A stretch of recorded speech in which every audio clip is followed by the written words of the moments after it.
Iya, soalnya sayur masak, sayurnya mahal. Apa yang kira-kira bisa Mia buat dengan kerikil-kerikil ini? Kan ini dibuat masak dulu. Nah, gimana kerikil ini kamu dapatkan tadi? Ini tadi aku ngambil di depan rumahku. Di depan rumahku kan banyak sekali kerikilnya. Oh gitu ya. Rumahku itu kan sedang dibangun, jadi situ kerikilnya banyak. Kira-kira kerikil ini bisa dimakan apa enggak ya?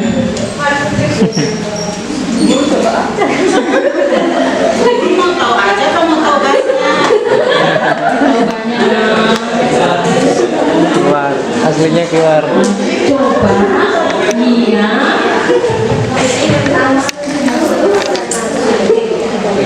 Mia melakukan ini. Coba ceritakan Mia pengalaman memasak dengan kerikil-kerikil ini. Aku tadi masak, terus aku masak sayur sop, terus Oh, sayur sop ya? iya, aku masak sayur sop. Pakai apa aja ya? Kira-kira kalau memasak sayur sop? Aku pakai sayur-sayuran. Sayur-sayuran? Apa saja? Coba bisa nggak kamu sebutkan? Ada sayur kol, ada wortel, ada kentang. Waduh, sebutan ya. Ya ibuku soalnya masaknya itu di rumah. Coba kamu ceritakan pengalaman kalau kamu memasak di rumah. Aku masak di rumah sama ibuku. Aku yang nyuci sayur-sayurannya, aku yang motong-motong. Seandainya kamu punya daging ayam, kira-kira daging ayam itu kamu mau masak apa? Ayam goreng. Lewat sini. Ayam goreng? Iya. Dibuat gimana caranya? Dipotong-potong, tapi yang potong-potong ibuku, bukan aku. Kan aku nggak boleh pegang pisau, katanya tajam. Terus apa lagi? Ibuku juga masak dagingnya itu di kecap. Nah, bisa nggak kamu ceritakan caranya membuat ayam kecap? Ayamnya itu direbus dulu, terus habis itu dikasih kecap. Terus Itu. ternyata Mia bisa juga ya masak ayam.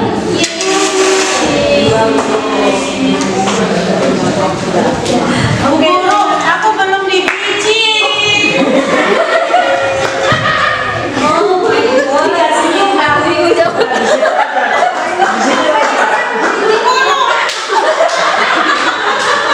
Belum dibiji. Aku belum dikasih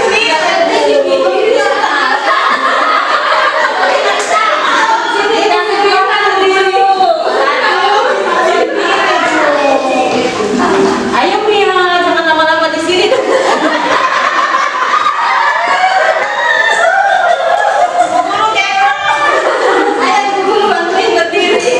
Oke, kita apresiasi.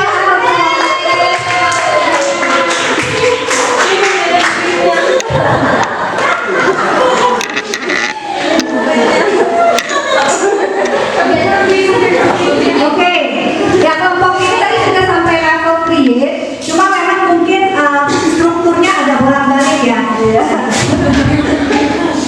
Oh, tapi namanya juga baru belajar, nggak apa-apa. Kenapa memang kita usahakan kalau bisa dari pas pertama proses kita naik. Nanti kalau misalkan udah di atas, kemudian agak turun sedikit boleh, tapi tetap levelnya adalah yang analisa, evaluasi, create. Karena kalau dia untuk topik itu sudah bisa sampai di create, artinya dia sudah bisa untuk yang paling high level. Jadi kalau dia sudah bisa, boleh agak turun, tapi pertahankan levelnya tetap di yang sudah itu, yang analisa, evaluasi, create, sehingga itu menolong dia untuk maintain kemampuan dia untuk tetap terasah kemampuan berpikirnya. Jadi bukannya nggak boleh turun, boleh kalau kita, tapi pertama-tama naik dulu supaya dia semakin dalam. Jadi kita tahu kalau ada yang kelewat, oh ya ternyata dia baru analisa aja masih susah. Nah berarti kita mesti ada scaffolding di analisa. Jadi kalau kita bisa di pertama prosesnya tersebut. Kalau semuanya oke, semua level oke, nah kita bisa bolak-balik di 3 level yang atas tadi. Oke, tepuk tangan dong untuk Bapak Ibu. Oke, ada pertanyaan nggak terkait exercise barusan? Terkait latihan barusan?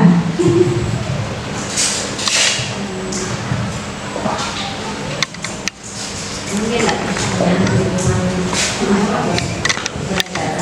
karena kami kan latihan di konteks itu yang misalnya kayak kami tadi math kan, karena konsentrasinya ke belumnya, jadi itunya enggak ini mathnya itu agak kurang nilainya. Betul, betul. Sebenarnya banyak yang bisa digali dari situ ya. Karena math itu, math sama logika itu sebenarnya satu kategori kecerdasan. Jadi dari misalkan gimana ya kalau pola ini ditumpuk kira-kira jadinya seperti apa ya? Itu juga udah mengarah ke sana. Tapi nggak apa-apa, namanya baru latihan. Nanti makin sering dilakukan, biasanya makin lancar dan bisa semakin akurat terhadap tujuan dan target sasarannya.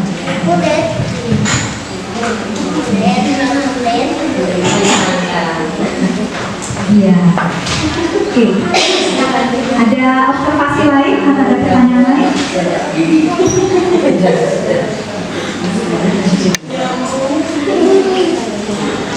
Oke, kalau tidak ada di waktu yang tersisa ini, saya mau bertanya, dengan kita 3 hari di sini, kira-kira dari apa yang sudah Bapak Ibu pelajari, apa yang Bapak Ibu rencanakan setelah kembali ke lembaga masing-masing?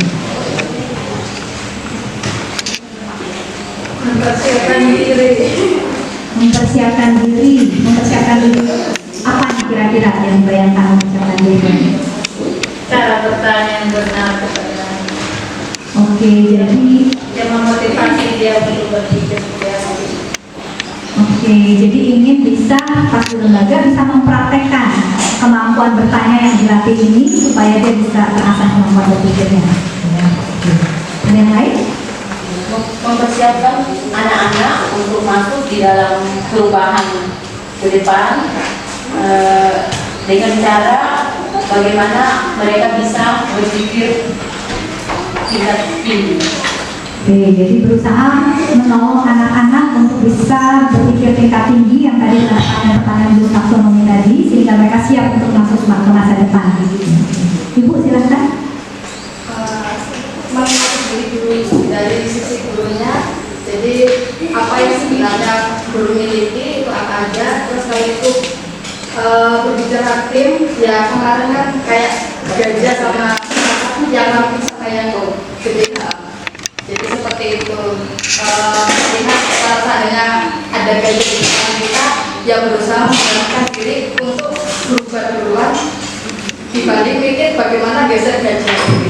Jadi itu dulu, nanti baru kalau sudah berhasil ini baru memutuskan tadi cara-cara bagaimana untuk membawa anak untuk ke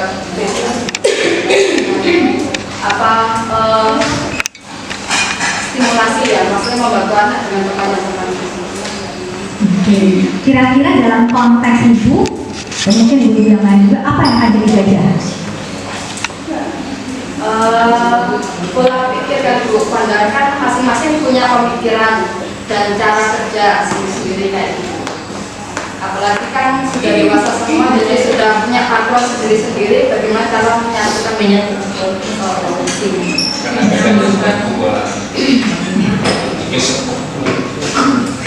Oke, jadi bagaimana menghadapi pola pikir dari orang-orang dewasa yang ada di lingkungan, ya? Itu yang berusaha untuk diprioritaskan. Oke, artinya mau mengubah pola pikir agar bisa serupa dengan pola pikir yang sedang kita bahas bersama di sini ya. Oke, terima kasih. Ada yang lain? Ya Bu, silakan. Menghargai setiap keinginan anak. Biasanya anak itu kan kadang-kadang kita sebagai orang tua itu kok begini mengarahkan sesuai yang dia mau, dan mengembangkannya, menghargainya. Itu kadang-kadang yang kita kok yang seperti ini, kok yang seperti ini. Itu berarti kita orang tua harus memahami mereka, menghargai dan mengembangkannya. Betul sekali. Jadi ya, dengan pendekatan ini mau nggak mau memang kita harus menghargai dan menghormati anak. Karena pendekatan ini pendekatan yang child centered, kita bilang pendekatan yang berpusat pada anak. Kita ngikutin arahnya anak sambil kita manfaatkan anak tersebut untuk bisa menolong dia memperdalam dan memperluas knowledge dan skillnya dia. Tapi memang pendekatannya mau nggak mau harus sangat menempatkan anak minimal setara dengan kita dalam kemampuan itu. Terima kasih. Ada yang lain? Ya. Baik, dari saya berbicara tentang yang mencapai 3 hari ini. Nah, yang saya ingin sampaikan itu cara mengenai bagaimana bisa membangun sosial emosional baik dari guru sendiri maupun dengan anak sendiri. Karena sangat kecil kemungkinan kalau sosial emosional yang dibangun hanya anak sendiri sedangkan gurunya tidak. Itu yang perlu supaya sama sosial emosionalnya yang dibangun guru juga, anaknya juga. Oke, jadi mau berusaha membangun social emotional supaya hal itu bisa tertransfer kepada anak-anak. Oke, Bapak Ibu sudah pernah mendengar istilah SMART goal? Goal yang smart? Saya tulis di sini ya.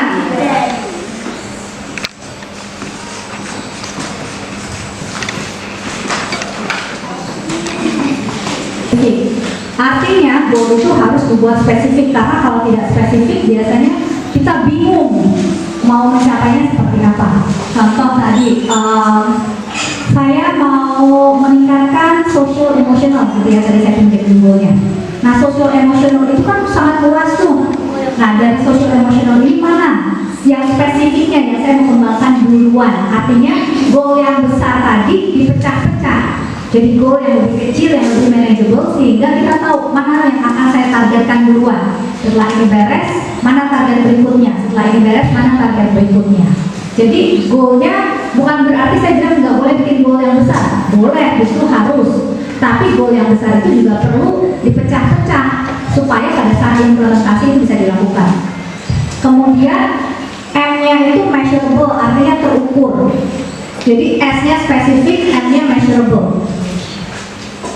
Measurable itu artinya sekali lagi terukur. Misalkan saya mau balik lagi kepada social emotional. Social emotional itu saya mau meningkatkan kemampuan active listening dulu deh, gitu misalkan. Karena kan banyak, ada self awareness, ada ada self management, social awareness, ada social management. Ya. Dari sekian banyak itu saya ambil yang active listening yang bagian dari social awareness. Oke, jadi kalau saya targetnya ke arah sana secara spesifiknya, apa ukurannya bahwa saya sudah mengalami peningkatan kemampuan active listening? Misalkan, ukurannya ini cuma perhatian aja ya. Misalkan ukurannya adalah kalau dulu itu murid saya suka nanya, ibu dengerin saya nggak sih? Nah, tapi saya targetkan saya mau hilangkan kalimat itu. Artinya saya benar-benar harus sudah bisa mendengar sampai tidak ada satupun anak yang di sekolah saya yang berkata bahwa ibu dengerin saya nggak sih? Itu ukurannya. Jadi harus ada ukuran. Kalau nggak ada ukuran kita nggak tahu ini sebenarnya sudah tercapai belum ya, cuma mengira-ngira sendiri. Jangan-jangan kita mengira sudah tapi ternyata belum. Jadi target itu harus ada ukurannya. Ukuran kita bisa buat sendiri, kita mengukurnya dengan cara apa. Kemudian A itu adalah attainable atau achievable, artinya dapat dicapai. Dengan kata lain realistis, goalnya realistis. Kalau dia tidak dapat dicapai, artinya tidak realistis. Jadi prinsipnya harus realistis. Artinya gini, kalau saya bilang saya mau menghilangkan, kalau dulu suka banyak anak yang bilang ibu dengerin nggak sih saya lagi ngomong. Nah sekarang saya mau supaya nggak ada satupun anak yang akan berkata begitu. Nah, kadang kita mau menyusunnya nggak bisa sequential. Kadang realistis atau tidak, kadang kita belum tahu. Perlu tahu berapa lamanya. Ya. Misalkan berapa lama saya mau supaya targetnya supaya tidak ada satupun anak itu ngomong Ibu dengar saya nggak sih? Kalau saya targetkan 1 minggu dari sekarang, kira-kira realistis nggak? Kemungkinan besar tidak realistis. Jadi itu ngomongnya, saya dalam kerja ini ngomongnya yang T itu adalah time frame, time bound. Jadi harus ada waktu yang jelas. Jadi saya targetkan berapa lama supaya itu realistis. 1 minggu enggak, 1 bulan realistis enggak? Kayaknya belum misalkan. Oke, jadi mau berapa lama? 3 bulan deh. Oke, jadi saya targetkan dalam waktu 3 bulan tidak ada satupun anak di sekolah saya yang ngomong, Ibu dengerin nggak sih? Itu artinya saya sudah mengalami perkembangan dalam hal kemampuan mendengar aktif. Kemudian R itu artinya relevan untuk menguji apakah goal saya itu relevan atau tidak dengan pekerjaan saya.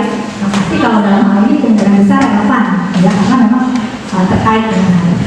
Jadi ini bisa menjadi panduan teman-teman pada saat membuat target sehingga bisa lebih praktis dan realistis supaya bisa direview lagi nanti 3 bulan berikutnya. Kalau memang targetnya 3 bulan, direview lagi tercapai nggak?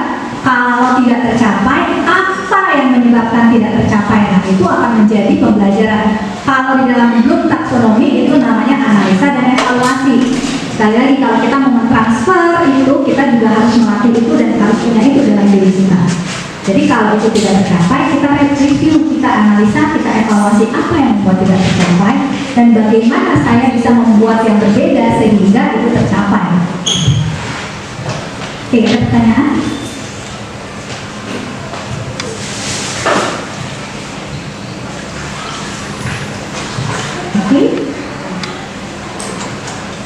Oke, kalau dari SMART goal ini sebenarnya Bapak Ibu bisa terjemahkan kemudian. Ini Bapak Ibu sudah punya goal. Bagaimana goal ini Bapak Ibu mau terjemahkan jadi action plan? Goal tidak sama dengan action plan. Goalnya adalah saya mau supaya kayak tadi dalam waktu 3 bulan ke depan saya mengembangkan kemampuan mendengar aktif saya sehingga tidak ada satupun anak di sekolah saya yang ngomong, dengerin nggak sih saya lagi ngomong, itu ukurannya. Itu targetnya. Gimana cara mencapai itu? Itu namanya action plan. Cara mencapainya gimana? Oh kayaknya saya perlu ada orang yang ngingetin saya karena kayaknya saya suka lupa tuh. Oke, berarti kalau saya perlu orang yang ngingetin siapa orangnya? Saya perlu identifikasi. Itu namanya buat action plan. Kemudian saya perlu apa lagi supaya itu tercapai? Saya perlu mereview lagi karena kadang dengan mereview itu memperkuat ingatan saya. Oke, kalau saya perlu review materinya, berapa sering saya mau review itu? Saya akan buat action plan. Oke, misalkan saya perlu review itu seminggu sekali. Oke, kalau saya mau review itu seminggu sekali, kapan saya mau review itu? Kapan waktu yang realistis? Kalau hari kerja realistis nggak? Oh, kayaknya nggak realistis kalau hari kerja. Mungkin kalau nggak Sabtu Minggu realistisnya. Oke, kalau Sabtu atau Minggu realistisnya berarti hari apa? Itu masih 2 hari loh soalnya. Jadi action plan juga harus sangat spesifik karena kalau enggak biasanya tidak terkerjakan kalau tidak ada action plan yang jelas. Jadi oke, antara Sabtu atau Minggu. Oke, antara Sabtu atau Minggu berarti yang mana? Mau Sabtu atau mau Minggu? Atau oke, kalau misalkan tiap kali minggu pertama dan minggu ketiga itu Sabtu, kalau minggu kedua dan keempat itu Minggu karena ada kondisi-kondisi yang membuat itu tidak bisa untuk 2 hari itu. Nggak apa-apa juga. Yang penting sudah dibuat action plan yang spesifik. Kemudian kalau hari Sabtu atau hari Minggu itu kan masih 24 jam satu hari ya. Jadi di dalam hari itu kira-kira range waktu yang realistis untuk saya tuh range waktunya di antara jam berapa sampai jam berapa, sehingga saya benar-benar bisa sangat spesifik. Jadi ketika saya tidak lakukan, saya tahu bahwa saya sudah keluar dari keputusan saya. Karena kalau enggak, agak susah memonitor saya menjalankan nggak nih apa yang saya mau jalankan supaya tujuan saya tercapai. Dan yang namanya action plan tidak, saya perlu bilang action plan itu tidak ditulis di atas batu. Artinya sangat bisa direvisi. Kalau tadinya saya bilang, saya maunya Sabtu atau Minggu, tapi setelah dicoba beberapa minggu kayaknya nggak jalan-jalan. Sabtu atau Minggu tuh nggak efektif, ternyata saya banyak kegiatan yang tadinya saya pikir nggak ada, ternyata ada. Ya udah, kayaknya sekarang saya ubah action plan-nya jadi kalau nggak hari Selasa, hari Rabu misalkan. Ya nggak apa-apa juga. Action plan itu sesuatu yang hidup, asalkan itu dimonitor terus gitu ya, untuk meningkatkan efektivitas dan efisiensinya. Jadi begitu kita udah punya goal ini harus ditindaklanjuti dengan action plan. Kalau memang kita mau itu benar-benar kejadian, karena dalam pengalaman sekali lagi kalau mau bikin perubahan tidak ada goal, tidak ada action plan, dengan seiringnya waktu yang dipelajari lama-lama berkurang sampai jadi nol biasanya, karena tidak ada goal dan tidak ada action plan. Oke, ada pertanyaan sejauh ini? supaya biasanya pasti kita lagi semangat buat action plan, terus nanti pada saatnya itu berhenti, terus nanti kita buat lagi itu, dan terus menerus itu untuk menimbulkan gairah untuk terus melakukan itu bagaimana? Oke, nah itu yang perlu dipertimbangkan sebenarnya pada saat membuat action plan. Kita mengenal diri kita sendiri kan, ya tadi. Saya nih orangnya kalau pas lagi kayak gini semangat, tapi biasanya seiring dengan waktu semangat saya turun terus. Berarti kalau kayak saya tahu saya orangnya saya seperti itu, balik lagi. Itu menurut saya baik, karena itu artinya kita punya self awareness yang baik. Artinya kita mengenal dan menyadari diri sendiri seperti apa. Nah, seperti kalau self awareness saja dengan emotional intelligence kemarin naik ke level berikutnya apa? Di atasnya self awareness apa?